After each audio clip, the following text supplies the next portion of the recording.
Whether your beer is in a bottle, can, or glass, kick back and relax. It's better on draft.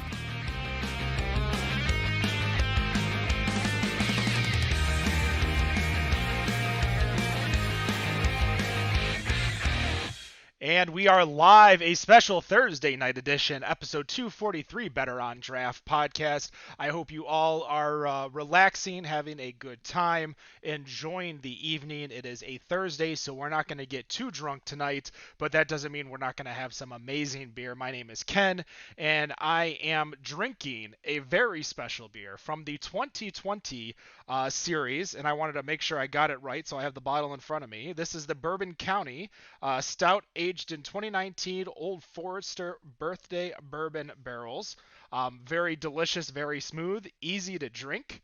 And I'm going to bring in one of our very first guests. He is currently the brand ambassador, senior brand ambassador, I believe is his title, of Goose Island Mike Smith. How you doing, Mike? Good. Thanks for having me tonight. Always excited to talk about Bourbon County and drink a little bit of it any time of the week. So, well, I have to cheers. know, what are you drinking right now as you're taking well, a sip? I went back. I just went into the cellar and I got a bottle of 2013 original. Okay. So this was about as long as I've been at the company. So I thought it'd be appropriate to see how it's holding up, and it is delicious. Well, we appreciate you joining us. I do want to ask the very first question within the realm of Bourbon County, and I think it's on everyone's mind right now because COVID is on everyone's mind right now. Mm-hmm. But how does 2020's release of Bourbon County look this year? And do you think anything is going to change for future years' releases of Bourbon County? It's a great question. It's something that many months ago, when we were just going to do a 2-week lockdown, we definitely were going full steam ahead at having a traditional Black Friday release. As things developed over the summer, though, we started shifting gears and making plans to what you are seeing right now. We spent many Zoom meetings figuring out the best way to communicate to all of our wholesalers and our retail partners and provide them a couple different options of safely releasing this beer. It never crossed our mind, not even once, to really postpone the release of Bourbon County this year. It's something that internally we all really look forward to it, and we know a lot of fans across the country and in the world do now. So we just wanted to figure out the best way to get it into people's hands, and we put together some plans, and all of our retailers were really receptive of it.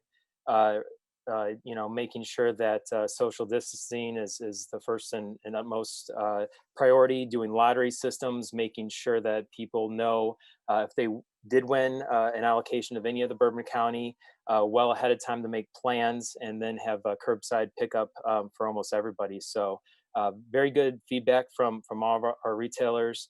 A lot of people are excited about still getting this year's variants. I think it's one of the best lineups ever, and I've been a fan for over 10 years.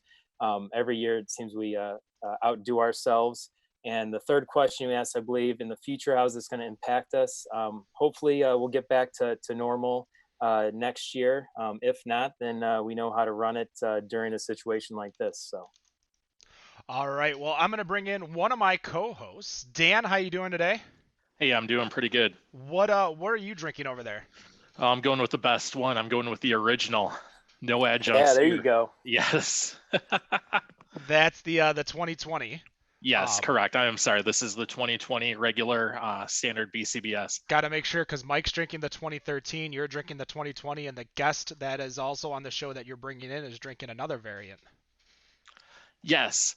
So I am bringing in Greg. How are you doing tonight, Greg?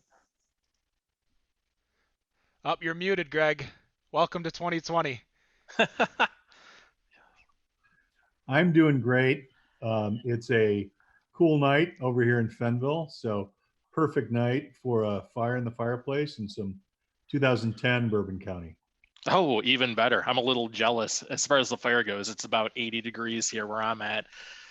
So I wanted to ask you about this. Creating BCBS as your 1000th batch had to put a lot of pressure on you. But looking forward, what are your expectations or pressures you're thinking you'll see utilizing liquor barrels? Well, I think bourbon was a great gateway into barrels for me. I was a bourbon drinker as well. And since then, both Goose and now me at Virtue have gone into wine barrels. And I'm playing around with, we're going to be releasing a cognac barrel cider this fall.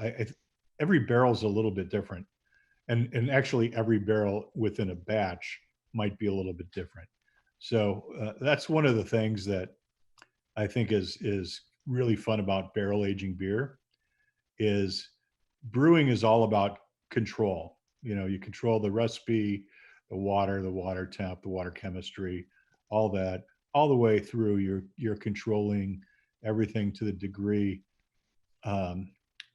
until you put it in a barrel, and then the barrel's in control. And you cannot have a absolute expectation of what's going to come out of the barrel, because you put the same beer in 10 barrels, you might get 10 different out there. So you got to taste them all and then put the best blend together. Perfect. Now, do you have any liquor barrels you like working with? Or are there any you're looking forward to working with that you haven't yet in the future? Well, on the cider side, we use generally we're using Heaven Hill barrels, although we use a little bit of everything. And we like to go with 8 to 12 years. That's kind of the sweet spot for us, I think. We are looking at, we've used some rye barrels. We've actually used some Bourbon County Stout barrels too, which is pretty cool. So we took some barrels that Goose had used and then put a cider in those. And of course it turned out a little different. So they're all different. I think what Goose is doing now with really focusing many of the variants on the barrels is the coolest possible way to do it, because the barrels are so different, and you can taste that so much within the different releases. I've got a bottle of Rare here, which we did in the Pappy barrels back in 2008 for 2 years, and it was different than anything we'd ever done. Mike, And you you could looked tell as soon as the barrels came in, when they opened that truck up, the smell was so different than what we were used to from using a lot of beam barrels and some Heaven Hill barrels.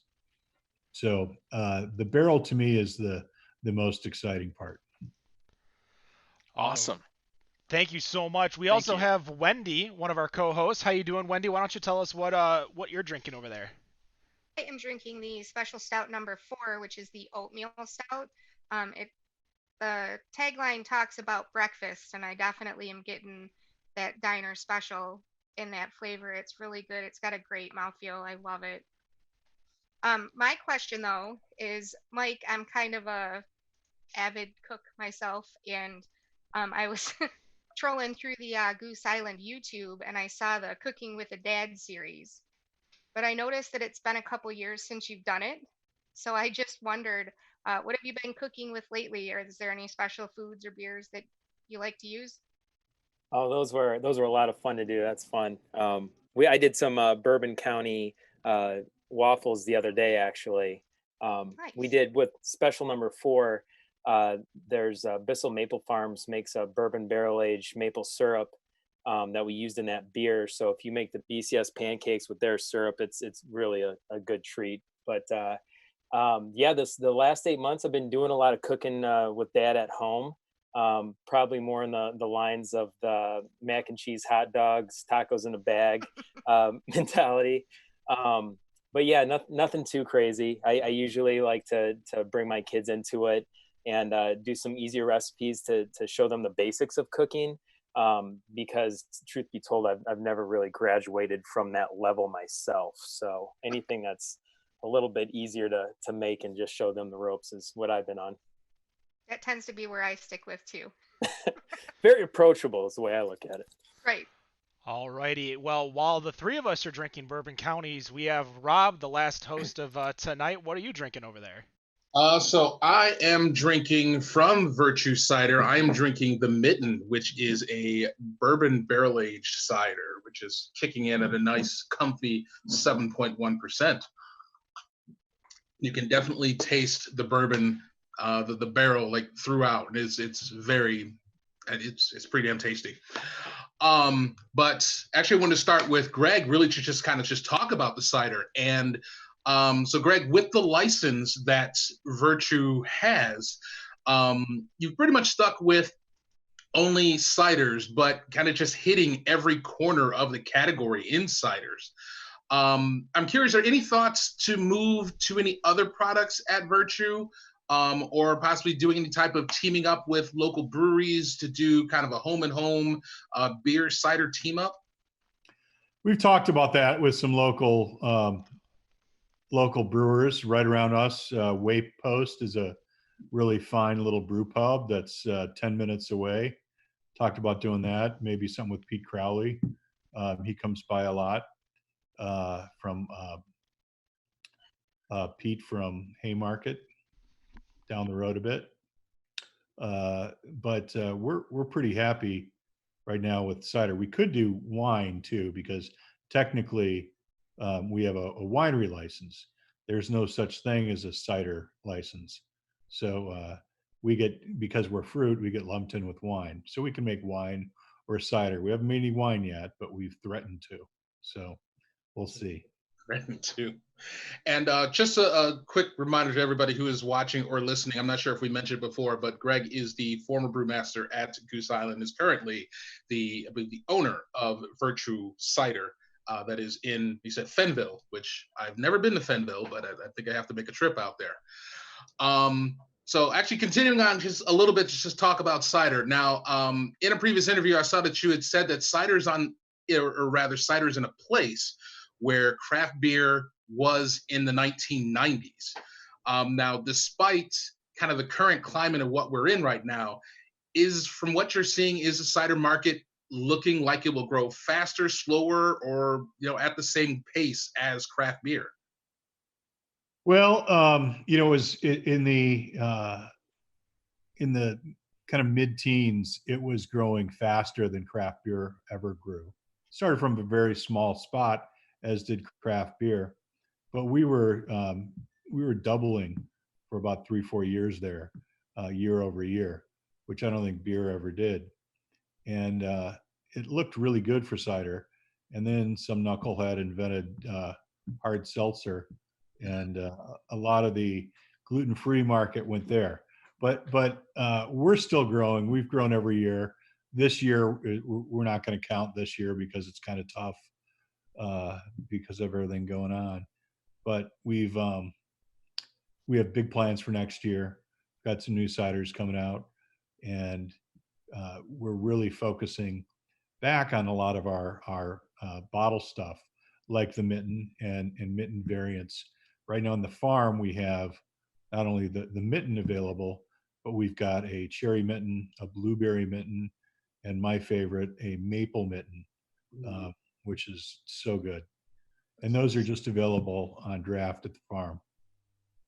Yeah, that sounds really good. And as you said, with the knucklehead with the creating seltzer, is that seltzer market making a larger impediment on the growth?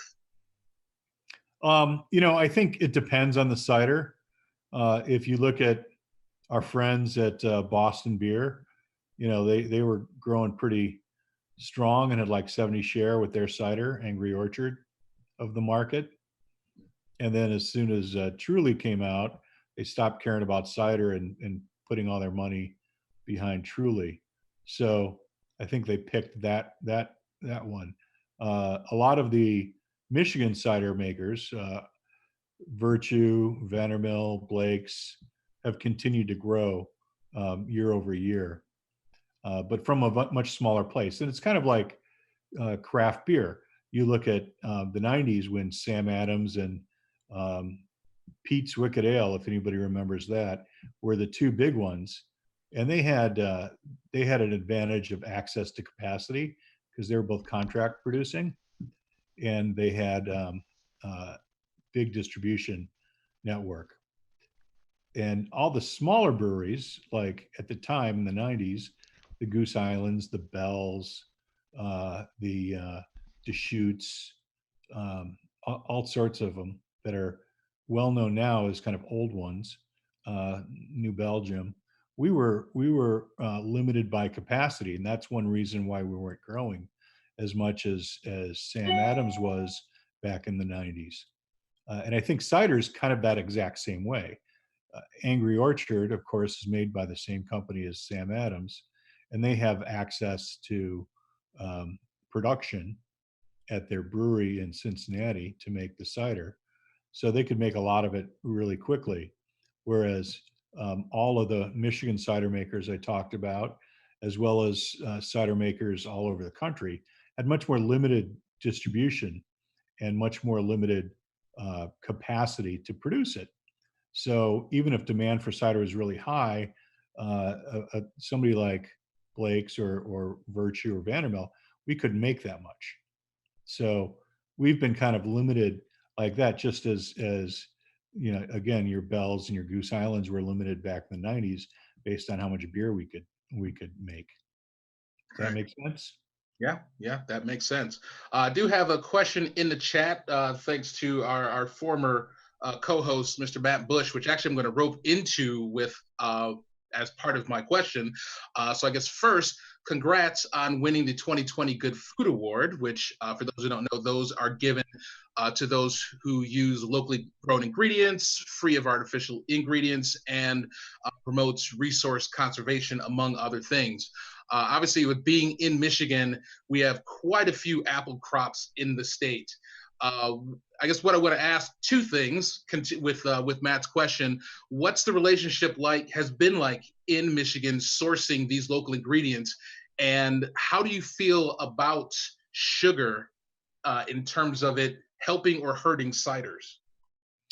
Well, Rob, that's a really good question. And thanks for mentioning the Good Food Award. That's one thing where maybe not as many people know about it, but we're really proud of it, because the other producers that won those awards, some of the best cheesemakers and winemakers and chocolate makers and guys like Geechee Boy Grits out of South Carolina, all that stuff is just tremendous company. So really exciting for us to be part of that. We came to Michigan. I left Chicago to come up to Michigan because this is where the apples are.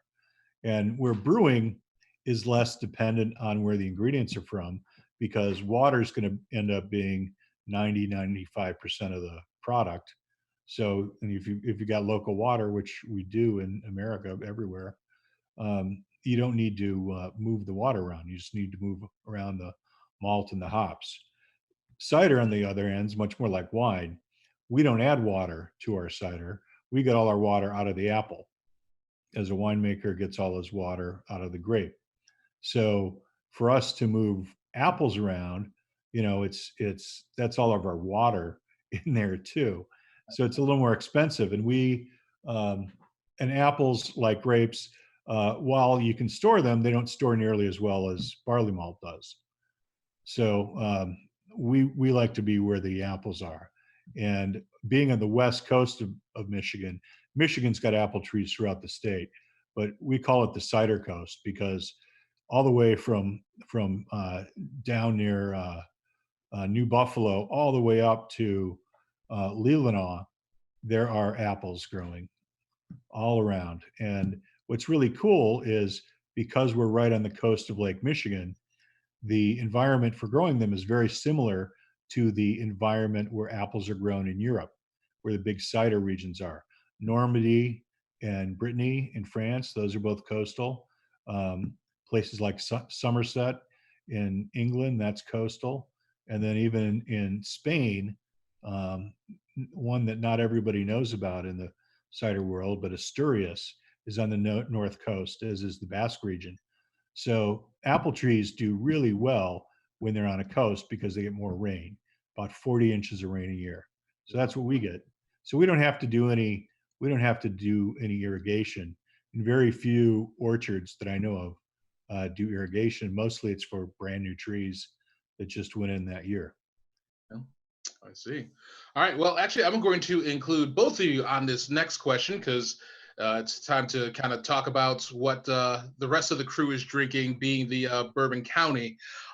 So there was obviously I had just saw it the other day on YouTube. I'm surprised I had not seen it sooner. But there was the 12-part docu-series which is available on YouTube called Grit and Grain, which talks a good deal about BCBS, the bourbon, the creation of different flavor profiles. I saw that there is a book as well. I guess I'm curious, since both of you were a part of the process of this, if there was something you felt that you missed or left out while making the series or the book that you wished you could have added to it, and what was your favorite parts about learning and producing the docuseries? Man, that's a tough question. That was my first or my second year at Goose Island. I remember we were going to tell the story, or I wanted to tell the story of the 2015 rare. It was only the second time we ever did it, and 2015 rare, we got 35-year-old barrels in from Heaven Hill. They never used them because the liquid inside just wasn't up to their standard to release a brand, but we got them in and thought we could highlight those barrels with beer, and it turned out phenomenal. And we were going to tell that story.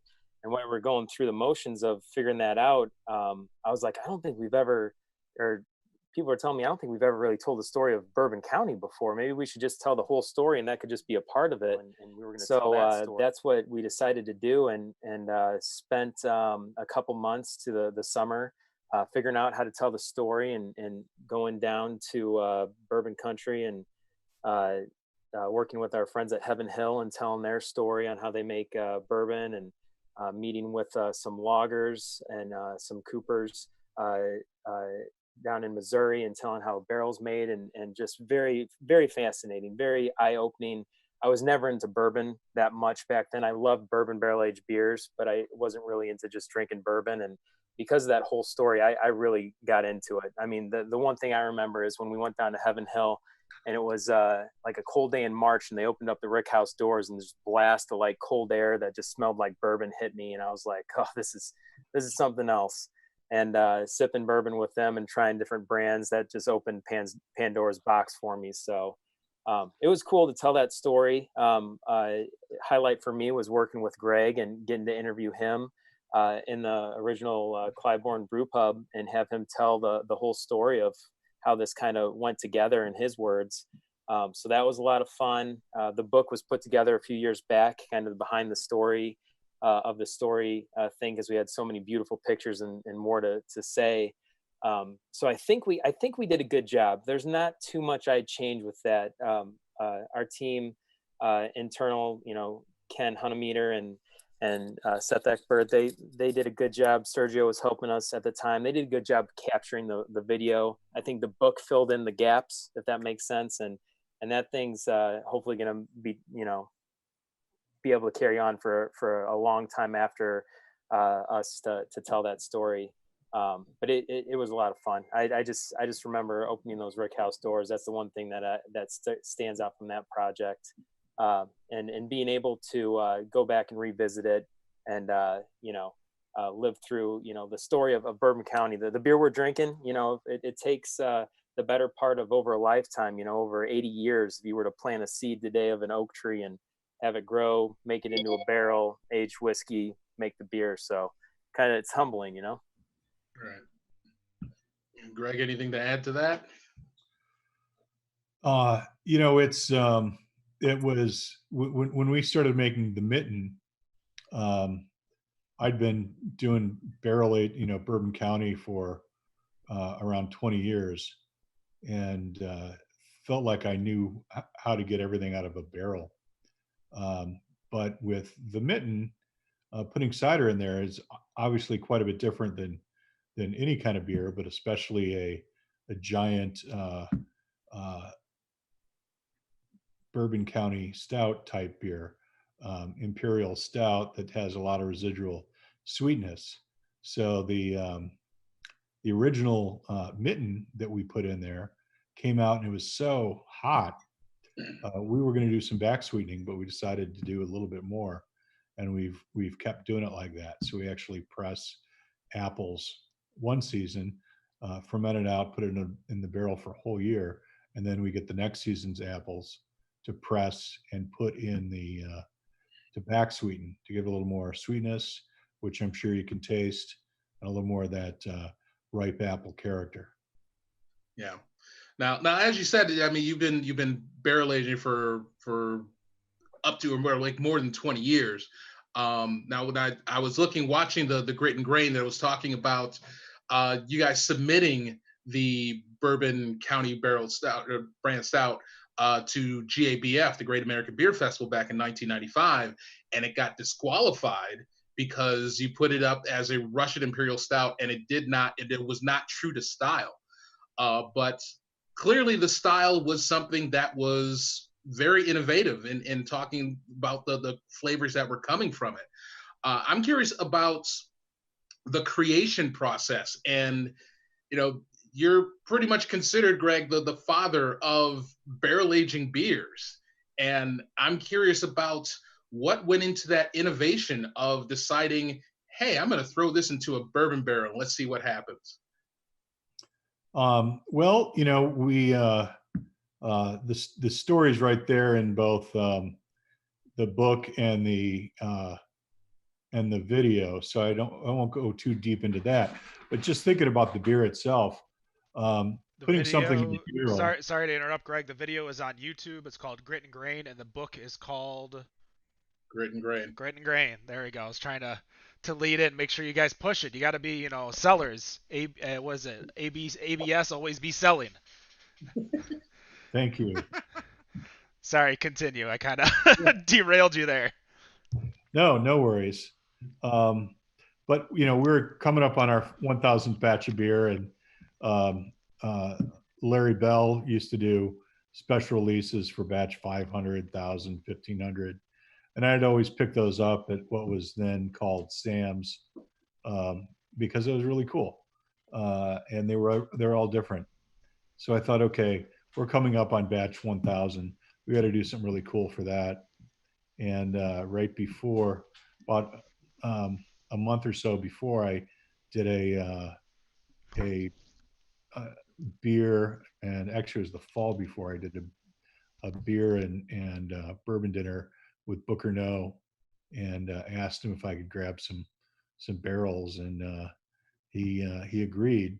So we got them shipped up, and the barrels came in and they smelled great. And I'm thinking, okay, what are we going to put in here that's going to not get completely overwhelmed by these barrels?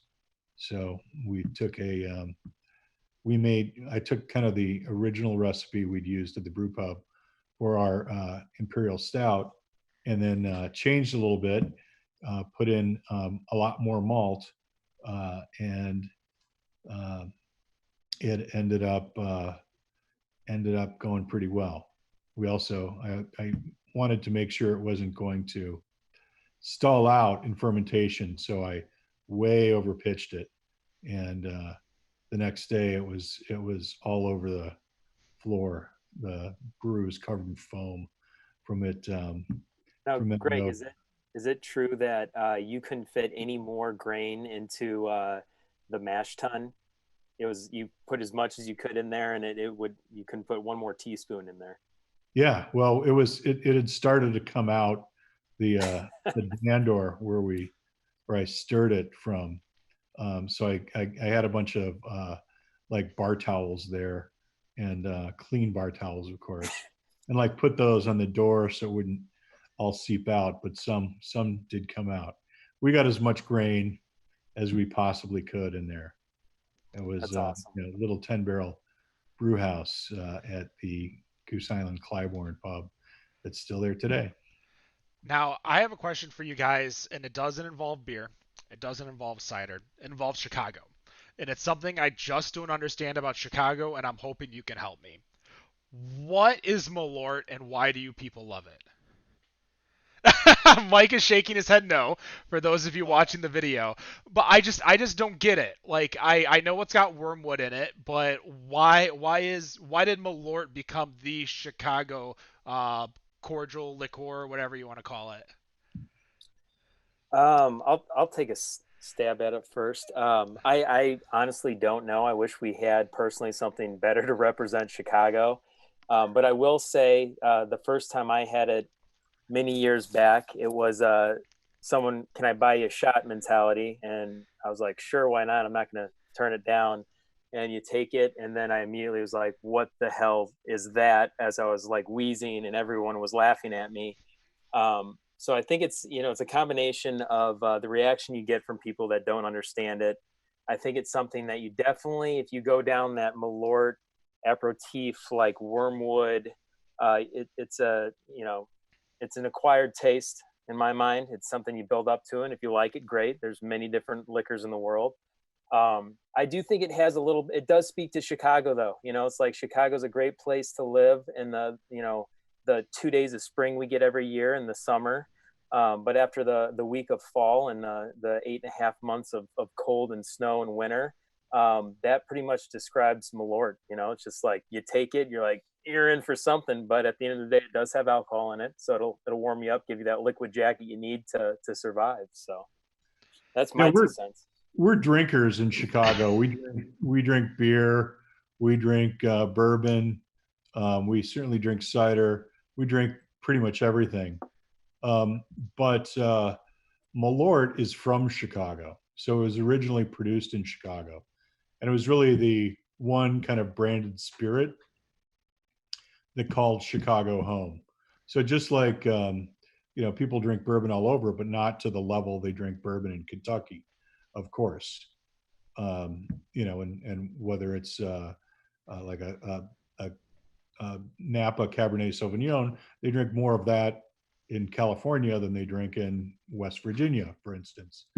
But I think why people drink Malort is it's so associated with Chicago, so much so that they actually now have kind of the Chicago colors on the packaging from the Chicago flag, and that I think makes it our own, that we're proud of. And we are. There you go. See the Chicago The flag on there? Jepsons. Jepson's Malort. Yep.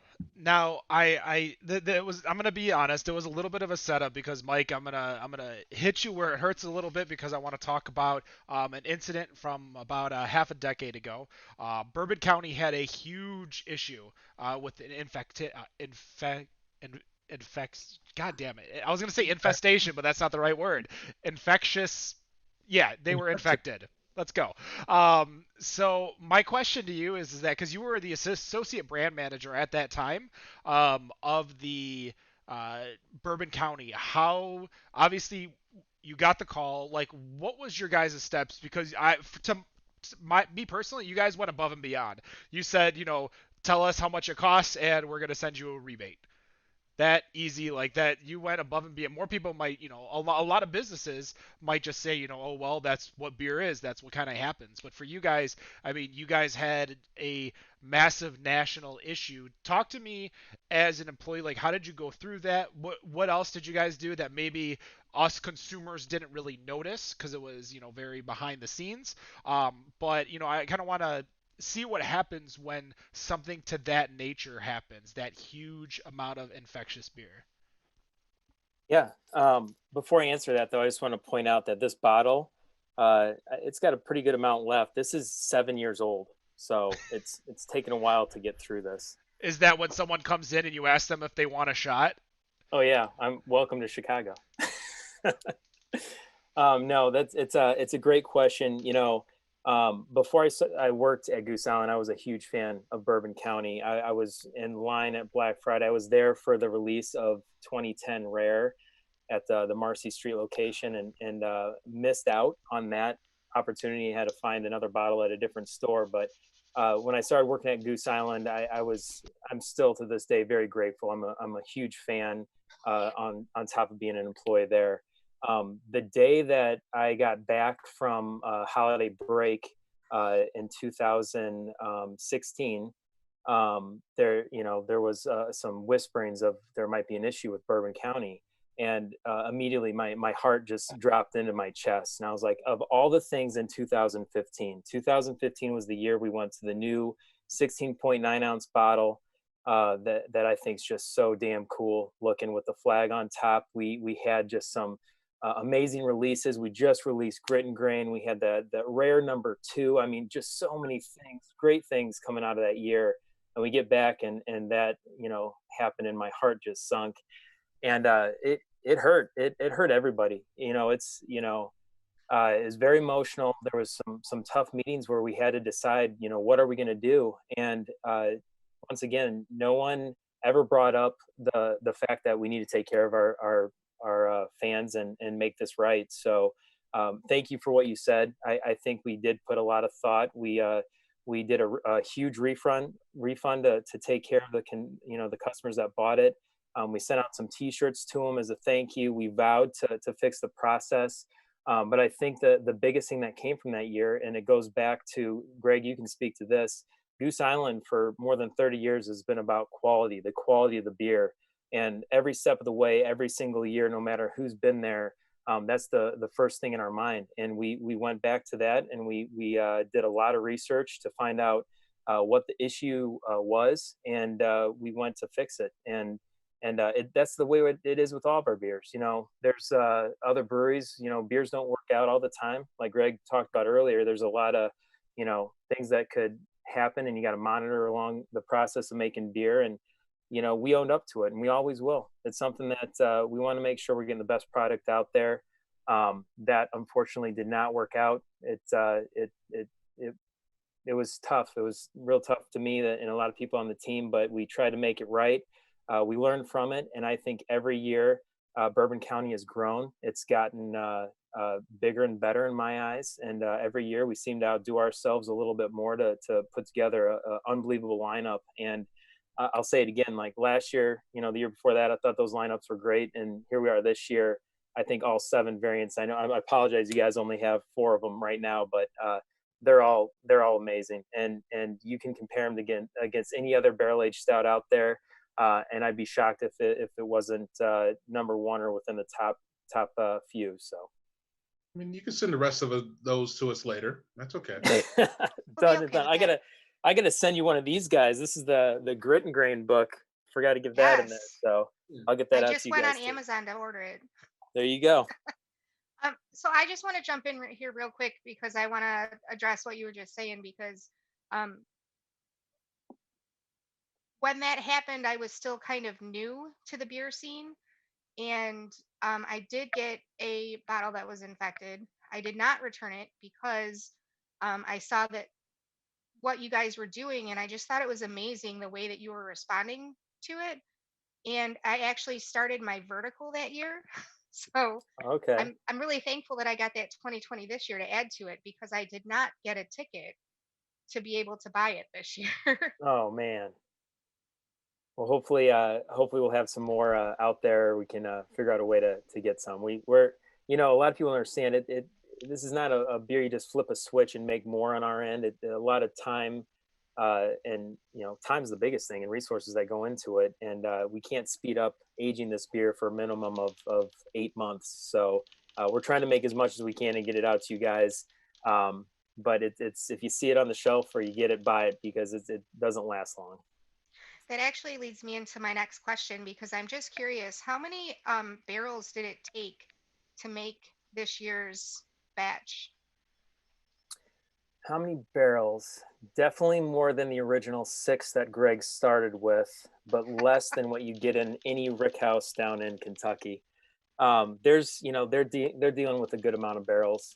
It's something that our brewers, on top of making a great imperial stout, they've turned into master blenders. And Greg talked about this earlier. It's really hard because you can get 10 barrels and everyone's going to taste a little different, but to know to pick which ones and blend them together to get a consistent taste, just like in the bourbon industry, is a true talent. And our brewers are extremely good at doing that these days. And I will say we're blending thousands of barrels every year to get Bourbon County. And we can only do a few hundred barrels at a time per batch. So a lot of people don't know there's multiple batches that are made just because of the size of our tankers and the process to get it into package that they have to be consistent with. So I'll say that, thousands of barrels every year, and we try to make it as the same every year. And I think they do a fantastic job. Every year it's a little different. The weather's a little different, hot, cold, expansion, contraction of the barrel is going to make it taste a little bit different. We use different barrels from different distilleries, so you're going to get a little bit of nuances, but they're really good at what they do. Real quick from the chat, because we've got a few questions from the chat. I just wanted to ask, while we're still on the topic of Bourbon County, are you guys flash pasteurizing Bourbon County right now, or is that something not? Yeah, it's a great question, and it's something that we definitely don't dance around. Because of what we learned from 2015, we do flash pasteurize Bourbon County Stout now, and I will say that it does not affect the taste of the beer. When you flash pasteurize Bourbon County Stout, it's just really making sure that anything that's in that beer that shouldn't be is hopefully killed off.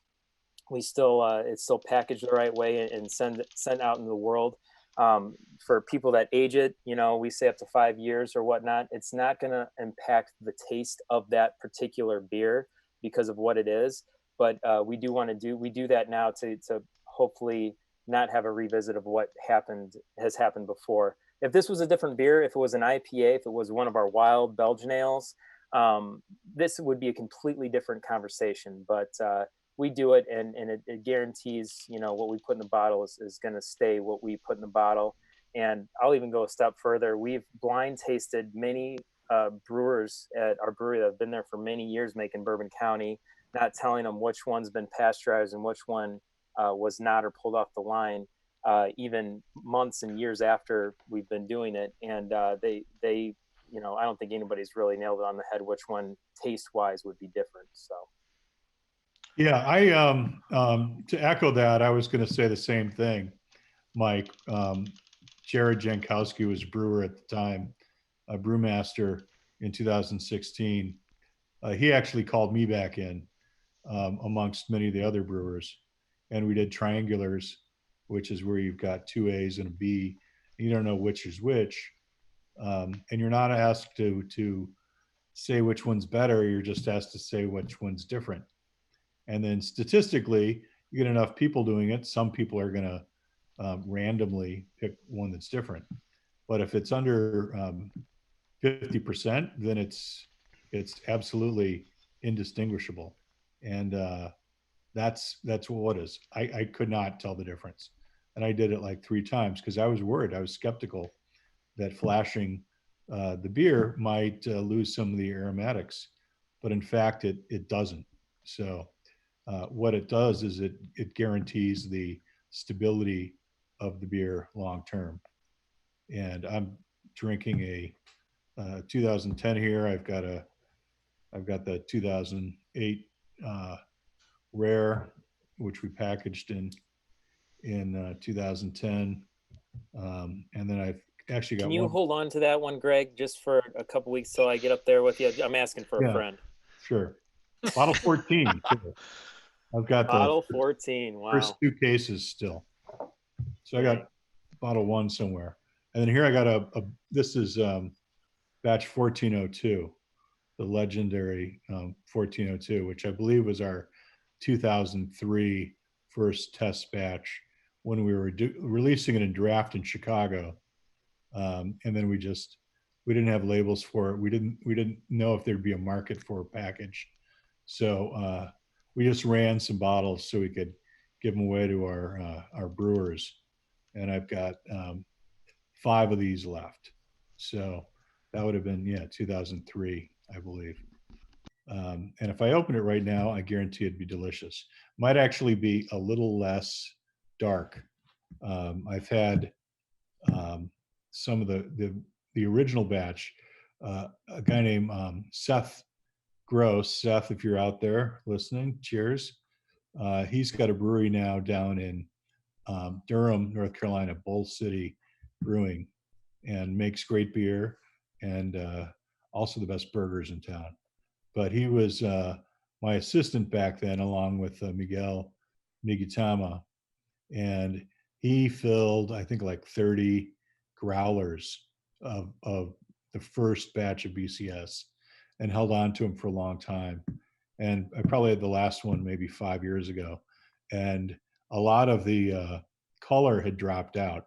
It was like the darkest red. Like if you looked at it in the glass, it looked black. But if you held it up to the light, it was definitely very dark red. And it smelled fantastic. It smelled like if Rodenbach in Bourbon County had a baby, that was what it smelled like. So, Greg, actually, I'm glad you chimed in. This question I have here is for you. You're definitely ahead of you're definitely ahead of the times when it comes to making beer, making cider from the barrel age, now cider here, which is taking off. What do you think is the next craze that's going to happen? That right now everyone's like, no, this is stupid. But 10 years from now, everyone's going to be, fighting each other in the parking lot to try and get in line to get those 2 or 3 bottles. I'm sure there's never been a fight over Bourbon County ever. Never. What do you think that next craze is going to be? Well, I think we've kind of rolled our way through ingredients a little bit. As craft beer got big, first it was kind of about the malt and the color of the beer, back in the 90s. And then certainly the last 10 or 15 years, it's been about the hops. I think one of the great unexplored things that a lot of people are exploring, but it hasn't really gone to scale yet is fermentation. So whether it's, Belgian style lambic stuff or Quake from Norway, or different brand new strains. We're playing around with all sorts of different strains we find on local fruit in Michigan for cider. So I think fermentation, which is the core of what makes beer to begin with, I think that's what's coming. Brett had its little time. We started making Matilda in 2005 with Brett. And at the time it was like Tommy from Los Angeles and San Diego. Tommy Arthur was doing Brett beers, and not a whole lot of other people were back then. La Folie came out around then from New Belgium. And we were trying to say sour is the new hoppy back in like 2008.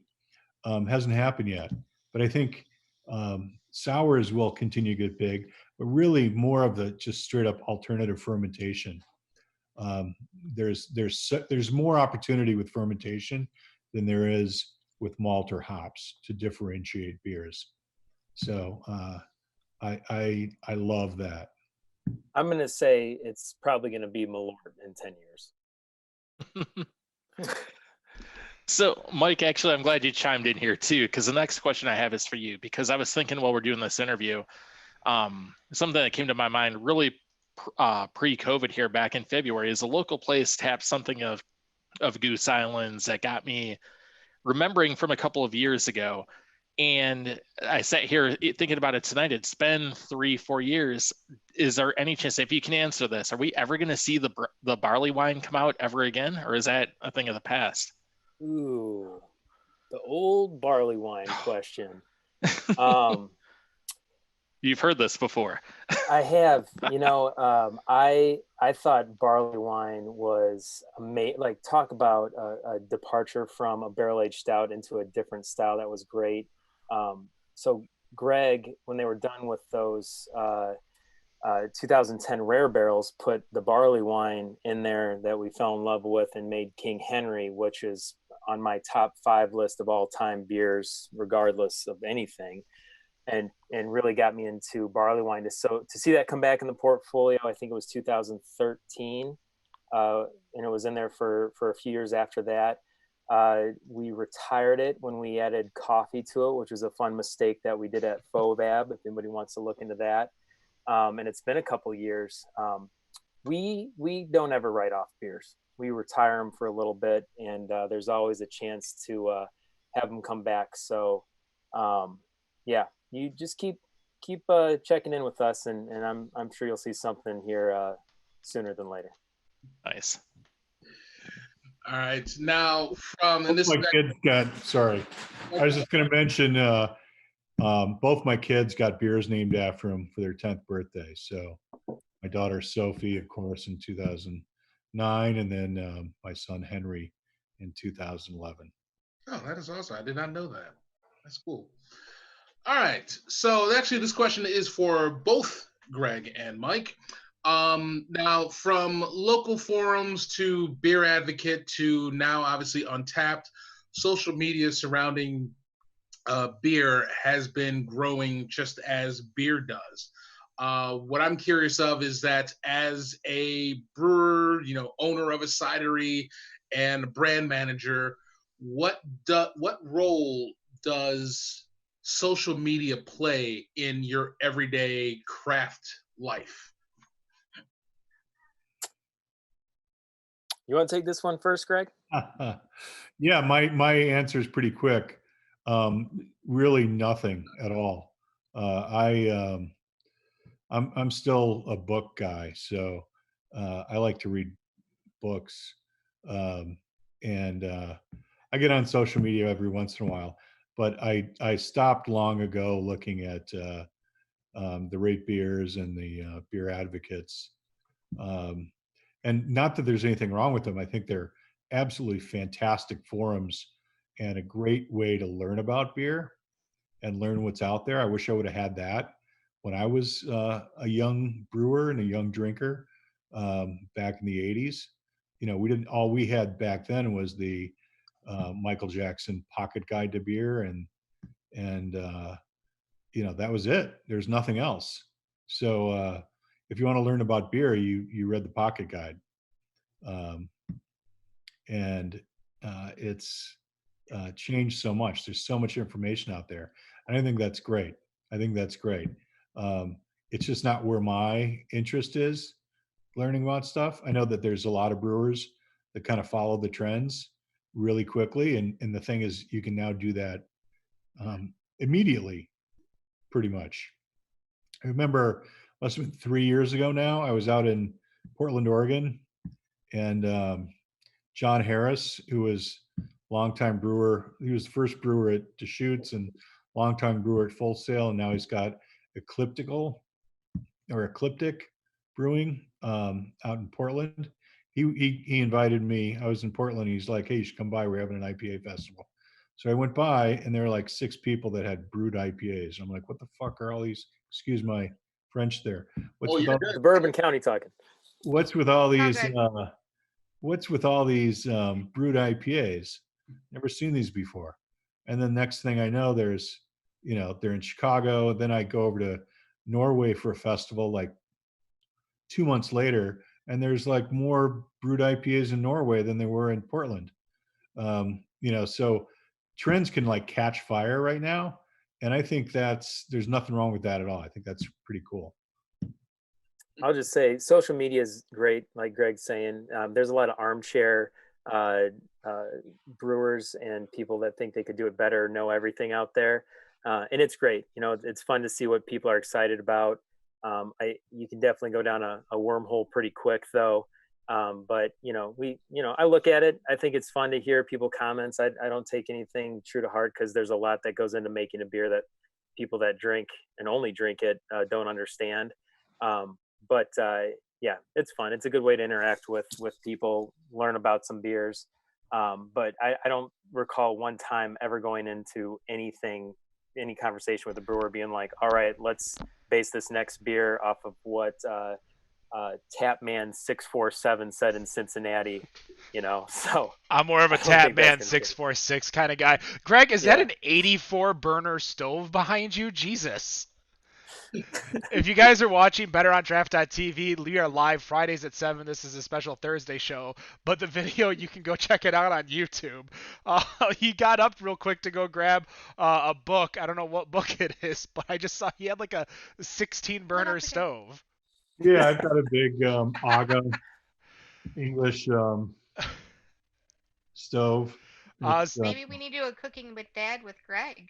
Yeah. I was just thinking that. I don't even know what I'd use 3 of those burners for. Greg, what book did you want to show us?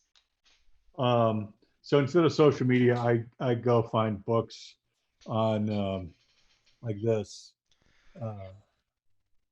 The History and Virtues of Cider.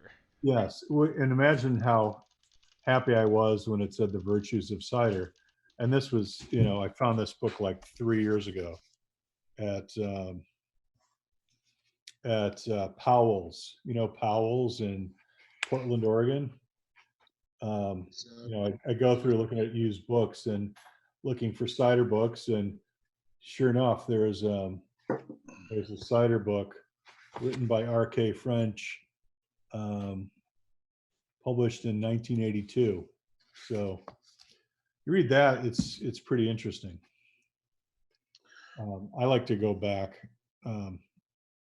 for my information, and really the best thing to do is, for me, is to visit with brewers and visit with cider makers. So get on the road, and we in my travels has very much influenced what I've made. So first started going to England and made ales.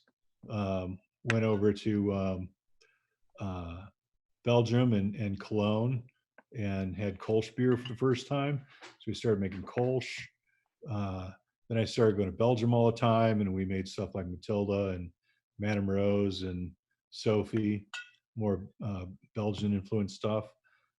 Then in 2000, I took a bunch of the Goose Island brewers over to England, and we visited a bunch of awesome breweries. And while we were up in the city of York, right after we had visited Sam Smith, we ended up going into a cider festival. It was completely unplanned. We went to a pub, and they were having a cider festival there at the Maltings in the city of York.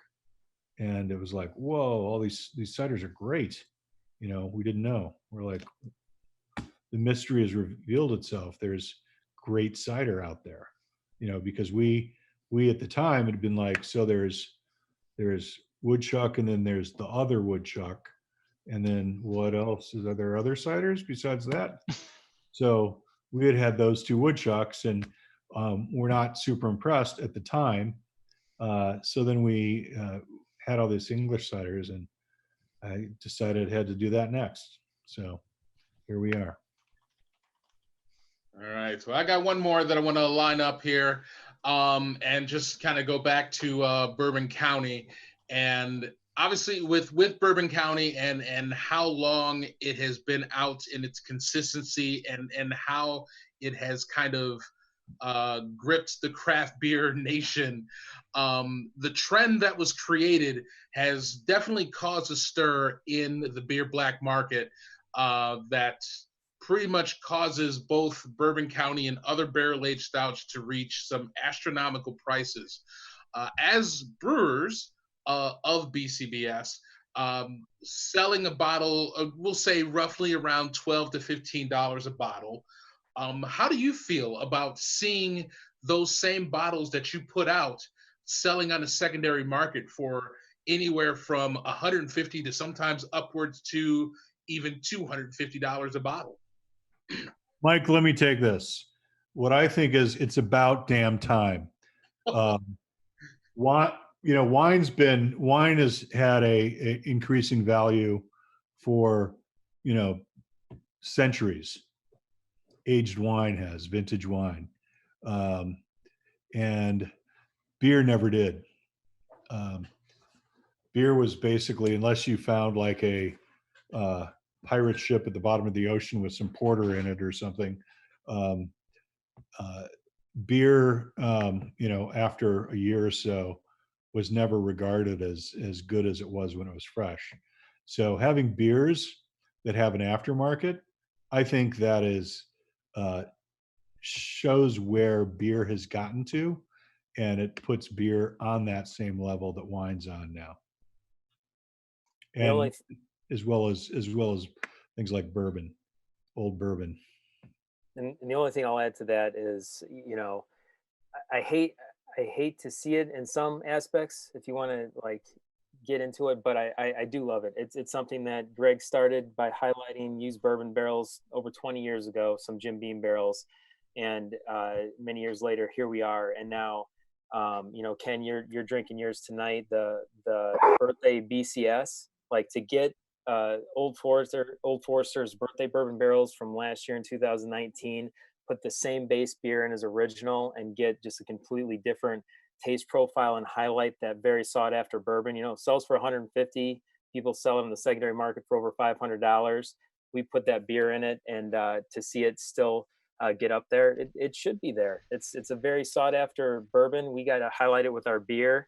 The only thing I ask is if you get a bottle of it, no matter how you get it, if it's worth $150 and you have it, share with the right people. Open it up, have the conversation we're having tonight. The reason I love barrel aged beers is you can't slam them like a IPA or a lager.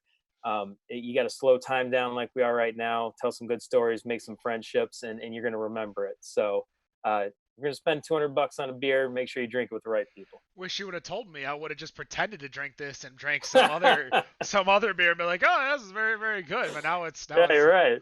It's all gone. I don't always want to share. Wendy, what's on your mind? So I would like to say thank you, because bourbon is one of my favorite things and beer is one of my favorite things. So the fact that you guys put them together makes me an extremely happy girl. But my question for you guys is, of all the variants that you've done over the years, what are your favorites? Is there one that stuck out to you more than the others that you didn't expect to be as good as it was, or just that you continue to want to drink over and over? I'll answer first. Besides Prop 13, I really can't name out one of your favorite kids if you want to look at it that way, but I absolutely love what we're talking about. Bourbon County Original will always be my favorite. I know it's cliche to say that, but when we get into these reserve series or the birthday or the anniversary this year with the 12-year Weller, to highlight these special barrels that they can only use once. A 12-year Weller barrel, they can't put more liquid in it and make more 12-year. It's done. But for us to get it highlighted, it's original, just with the barrel telling the story. That's special. So I really do like original, and I love where all these barrel forward variants have gone and continue to take us. I'd say my favorite is the first barrel aged variant. So the Bourbon County Rare from back in 2010. Those Pappy barrels were kind of a lifetime dream. I knew Julian and would see him when he'd come into Chicago for Whiskey Fest, and we'd hang out at Delilah's and drink bourbon back when I think that cost like $70 a bottle for a bottle of Pappy.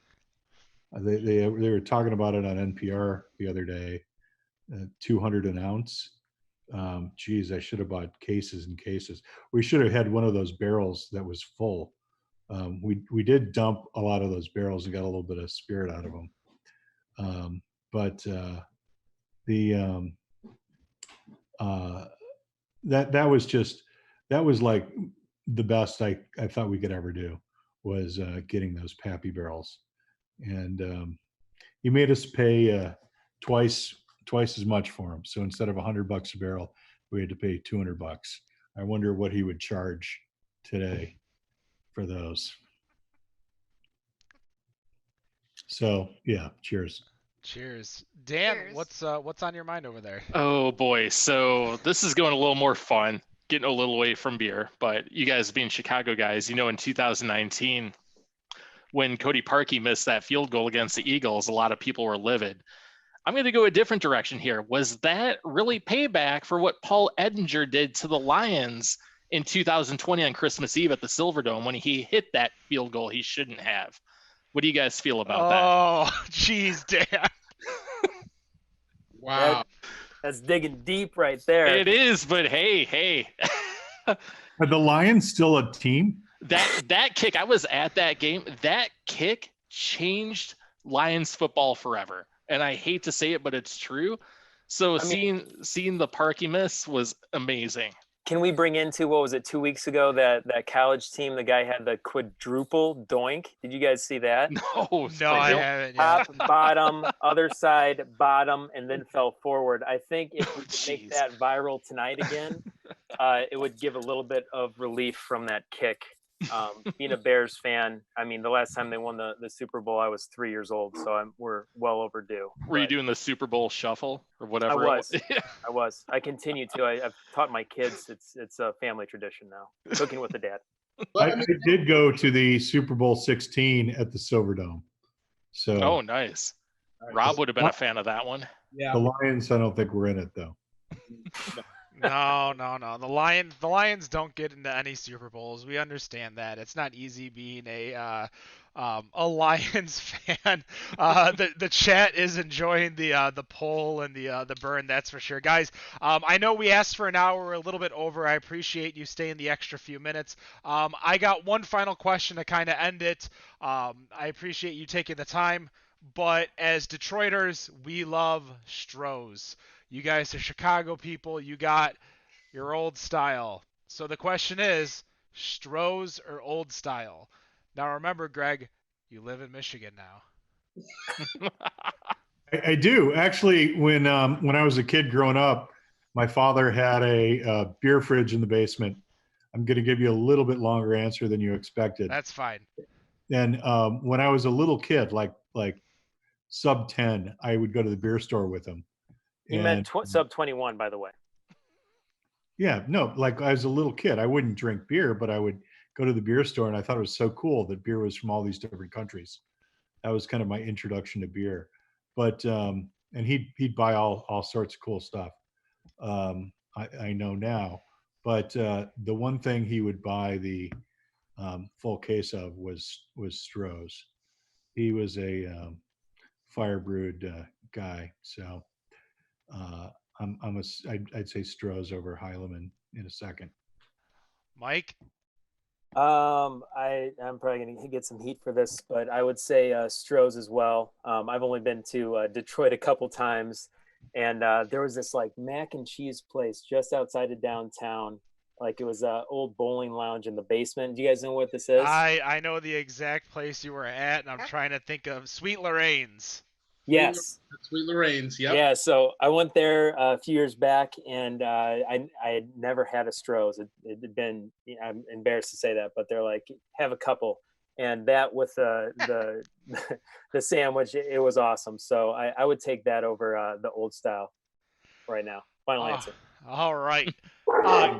There's the dog. Greg, Mike, thank you so much for joining us. I appreciate it, guys. You can find us live Friday nights. We're not going to be live tomorrow. If this podcast does go out for Friday the 13th, we're going to be at Griffin Claw's Clubhouse doing a show for their Flying Buffalo release, as well as the Black Grass Cider introduction into the market. You can go check out our sponsors, North Center Brewing over in Northville, Michigan, Zatuna Liquor over in Rochester Hills, which you can get all these Goose Island beers if you are nice enough to Jack. I'm sure he'll help you make sure you can secure a bottle or two, but make sure you are there on Black Friday. You could find us on Facebook, Instagram, and Twitter, which is Better on Draft. You could find us on Twitch and Untapped Bod Podcast. BetterOnDraft.com. Of course, we are live Friday nights, BetterOnDraft.tv. That's going to do it. Wow, that's a lot of stuff I got to say, but no matter what you think of your beer, guys, we think it's